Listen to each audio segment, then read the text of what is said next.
Olá, crianças do terceiro ano do ensino médio, tudo bem com vocês? Bom, gente, vamos lá, vamos para nossa revisão. Nós já vimos um pouquinho sobre movimento circular e agora vamos entrar no estudo das forças e das leis de Newton, né? Vamos revisar esse conteúdo importantíssimo do primeiro médio. Bom, vamos iniciar com as leis de Newton. Primeira lei de Newton, conhecido como inércia. Esta lei, ela fala, um objeto que está em movimento tende a permanecer em movimento. Ela também fala, um objeto que está em repouso tende a permanecer em repouso. Tudo isso até que uma força diferente de zero haja sobre este objeto. Tem um exemplo que é muito fácil de pensar. Minha caneta está parada em cima. Ela não vai sair se mexendo sozinha, a menos que eu aplique uma força e mude ela de lugar. Mas existem outras aplicações da inércia que são um pouco menos lógicas. Por exemplo, imaginem que eu tenho um ioiô, aqui a minha mão no centro, eu estou segurando o ioiô pelo barbante e girando ele em volta da minha mão. Exatamente neste momento, eu estou girando em sentido anti-horário. Exatamente neste momento, o barbante do ioiô se rompe. O que vai acontecer? É que este ioiô vai continuar o movimento que estava efetuando. Então, ele vai para cá. Então, nós temos aqui a aplicação da inércia, né, dessa continuidade de movimento dentro de um movimento circular. E existe uma outra aplicação muito comum em vestibulares, que é esta daqui. Então, eu tenho um barquinho, aqui dentro eu tenho um marinheiro, esse barquinho está no mar se movendo, tá? Então, imaginem que esse barquinho, ele está se movendo para a direita. Esse marinheiro vem, pega uma bolinha na mão e solta. Ou melhor, vamos até para um pouco mais, que torna um pouco mais confuso. Ele joga essa bolinha para cima. Então, tudo bem. Esse marinheiro tá aqui com a bolinha, ele vai jogar essa bolinha para cima. Eu estou usando como referência o próprio marinheiro, tá? Usando ele como referência, eu posso imaginar que ele está parado. Então, ele parado, pegou essa bolinha e jogou essa bolinha para cima. Essa bolinha vai cair. Se eu pensar num segundo momento aqui do lado, quando essa bolinha cai, eu posso desenhar esta bolinha caindo na mão do marinheiro.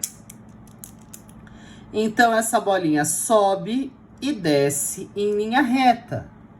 Porque se ela não tinha nenhum movimento horizontal, ela não vai simplesmente nem se jogar para trás, nem para frente. Da maneira como o marinheiro jogou ela para cima, a bolinha cai exatamente na mão do marinheiro. Então, na visão do marinheiro, essa bolinha subiu e desceu. Vamos mudar o nosso referencial. Agora, o nosso referencial é uma pessoa observadora no porto, no cais, que está parada aqui no solo, no fixo, né? Para essa pessoa, o barco como um todo e todos os integrantes aqui dentro também estão se movendo. Por conta disso, esta bolinha ela não mais vai fazer o movimento de subida e descida apenas. Essa bolinha vai fazer o movimento de subida, vai subir em uma parábola e vai descer em uma parábola, caindo exatamente na mão do marinheiro. Tudo isso pela inércia. Porque se essa bolinha já estava com um movimento horizontal, ela permanece nesse movimento horizontal, que era o mesmo do barco. Então, quando ela é arremessada para cima, ela não só vai para cima, mas como faz um movimento de parábola. Então, a primeira coisa interessante, fiquem atentos para qual referencial que está sendo usado. Tem outro exercício muito comum de vestibular, que eu tenho uma pessoa aqui em cima e ela deixa uma bolinha cair. Aí ele pergunta, essa bolinha ela vai para trás e cai na água, ela cai reta, ela cai para frente ou ela cai para frente e cai na água. Gente, de qualquer maneira essa bolinha nunca vai cair na água, porque o tanto que ela se mover de parábola, o barco também se move, ela sempre vai cair dentro do barco. Se o meu referencial for esse observador, ela vai cair em linha reta. Se for um observador externo, ela vai fazer uma curva, mas ela sempre vai cair dentro do barco, tá? No mesmo ponto aqui, tudo bem? Bom, perfeito. Então aqui é muito teórico, né? Inércia é uma teoria da física, onde tem muitos exercícios de aplicação teórica em vestibular. Então muita atenção porque é fácil, só precisa de atenção. A segunda lei de Newton é conhecida como princípio fundamental da dinâmica, e ela é apenas uma fórmula. Força resultante é massa vezes aceleração. Lembrando que essa força vai estar em newtons, essa massa em quilogramas, essa aceleração em metros por segundo ao quadrado. Então aqui eu tenho o Sistema Internacional de Unidades. Bom, também coloquei aqui um exemplo muito comum de vestibular, né? Então aqui eu tenho um bloco de massa 8 kg com duas forças sendo aplicadas, uma de 3 newtons e uma de 4 newtons. Essas forças são perpendiculares entre si. Bom, utilizando a regra do paralelogramo ou do polígono, vai dar a mesma coisa. Eu posso fechar aqui e ver que o vetor da minha força resultante, ele vai ser aqui. Mais ou menos, né, gente? Então, eu sei que o meu vetor da minha força resultante é este. Pensando que aqui eu transformei isso num triângulo retângulo, eu tenho um triângulo de catetos 4 e 3.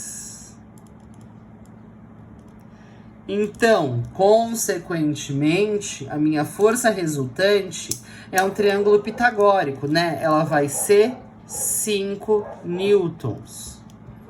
Mas, só para ter certeza, vocês podem fazer força resultante ao quadrado, F1 ao quadrado, mais F2 quadrado. Então, aqui, através de Pitágoras, vocês chegam no 5, né? Triângulo 3, 4, 5, triângulo pitagórico. Então, eu tenho duas forças que eu calculei uma resultante. Então, tem aqui força resultante. Já aprendemos a fazer cálculos com vetores. Eu quero saber a aceleração. Força resultante é massa vezes aceleração. Força resultante que é 5, a minha massa é 8, a aceleração eu vou descobrir. A aceleração é 5/8 metros por segundo ao quadrado. Tudo bem? Uma simples fórmula, também bem tranquila. Terceira lei de Newton, lei da ação e reação. Essa lei, ela fala que toda força aplicada sobre um corpo vai ter como consequência uma força de mesma intensidade, mesma direção e sentidos opostos. Vamos começar com esse exemplo. Eu estou dando um soco na parede. Vocês podem ver que meu desenho é muito bonito, né? Tá aqui uma parede, aqui é uma mão, e essa mão está dando um soco na parede. Quando a mão dá um soco de 10 newtons na parede, por consequência de ação e reação, a parede aplica sobre a mão uma força de 10 newtons. Mesma intensidade, mesma direção, sentidos opostos. Essas duas forças, a que a mão faz na parede e a que a parede faz na mão, é denominada par ação e reação, porque uma é a força de ação e a outra de reação. Mas eu posso pensar isso em um exemplo um pouco mais teórico. Não está em proporção, mas imaginem que este aqui é o planeta Terra e este aqui sou eu ou vocês. O planeta Terra, que é a Terra, tá? O planeta Terra, ele exerce uma força gravitacional sobre a pessoa. Então aqui eu tenho uma força gravitacional. A mesma força gravitacional que a Terra exerce sobre a gente exerce sobre a Terra. Aí vocês vão me perguntar, só que negativo, né? Com sentidos opostos. Aí vocês vão me perguntar, se eu exerço a mesma força sobre a Terra, por que quando eu pulo, a Terra não sobe junto comigo? Muito simples. Porque a massa da Terra é milhões e milhões de vezes maior que a sua. Por isso que ela não se mexe. Mas a mesma força que a Terra exerce pela gravidade na gente, a gente exerce na Terra. Podemos pensar também em dois astros. A mesma força que o Sol exerce sobre a Terra de atração, a Terra também exerce sobre o Sol, tá? Outro para ação e reação. Aqui eu também posso pensar numa mão puxando uma corda que está puxando uma caixa. Então a mão, vamos lá, vamos desenhar uma de cada vez. A mão puxa a corda para cá com uma força de 5 newtons. Por consequência, a corda vai puxar a caixa para cá com uma força de 5 newtons. Isso é geralmente o que nós entendemos, o que nós desenhamos, mas existem outras forças aqui. Por exemplo, a força que a corda exerce sobre a mão. Essa corda vai exercer sobre essa mão também uma força de 5 newtons. E essa caixa também vai exercer sobre a corda uma força de 5 newtons. Que são pares ação e reação. Aí vocês podem até me perguntar, mas professor, se eu chego e eu aplico duas forças de mesma intensidade com sentidos opostos, com sinais opostos, elas não iriam se anular impedindo qualquer movimento? Não, porque essas forças elas têm sinais opostos, mas elas estão sendo aplicadas sobre corpos diferentes. As forças elas se anulam quando estão sendo exercidas sobre o mesmo corpo. Mas aqui eu tenho uma força da mão na corda, a outra da corda na mão. Por se tratarem de corpos distintos, não acontece a anulação dessa força. Tudo bem? Outro conteúdo teórico. Bom, vamos lá. Vamos falar um pouquinho das forças que a gente vai relembrar, né? Primeira força é a força peso. Força peso é aquela força que tem relação com a gravidade. Toda força, lembrem-se, ela será dada em newtons, obrigatoriamente. Então a minha força peso, que é dada em newtons, é a relação da minha massa, que é dada em quilos, vezes a gravidade, que é metros por segundo ao quadrado. A massa de um corpo, ela não altera. Eu posso estar na Terra, na Lua ou em Júpiter. A minha massa sempre vai ser a mesma. Mas a gravidade, ela pode mudar de acordo com o local que eu estiver. Então a massa é fixa, mas o peso pode ser alterado. Cuidado aqui com as unidades, tá, gente? Aqui precisa de um sistema internacional também. Força de tração, eu vou entender como toda força exercida por uma corda, fio ou cabo. Então, por exemplo, no exemplo passado, que tinha uma corda puxando uma caixa, toda força exercida por uma corda ou através de uma corda é chamada força de tração. Força elástica, nós entenderemos como a força que uma mola ou um elástico faz para retornar à sua posição original. Então, pense o seguinte, eu tenho aqui uma mola, essa é a posição original dela. Se eu comprimir essa mola, ela vai fazer força para cima. Se eu estender essa mola, ela vai fazer força para baixo. Ou seja, essa mola sempre faz força para retornar à posição original dela. Muito bem, então força elástica é a força exercida por uma mola para retornar à sua posição original. E força elástica é dada por K.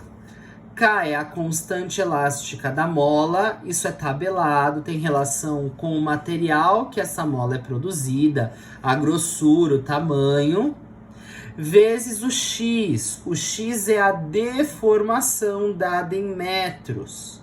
Então, se eu pegar e eu distender essa mola em 30 centímetros, o X vai ser 0,3 metros. Cuidado com isso. Por deformação de mola não ser muito grande, geralmente é dado em centímetros, transformem para metros, tudo bem? Bom, além disso, nós temos uma força de atrito. A força de atrito, lembrem-se que é a força contra o sentido do movimento. Então, eu tenho aqui uma caixa. Essa caixa está sendo deslizada sobre um chão e eu estou puxando esta caixa para a direita.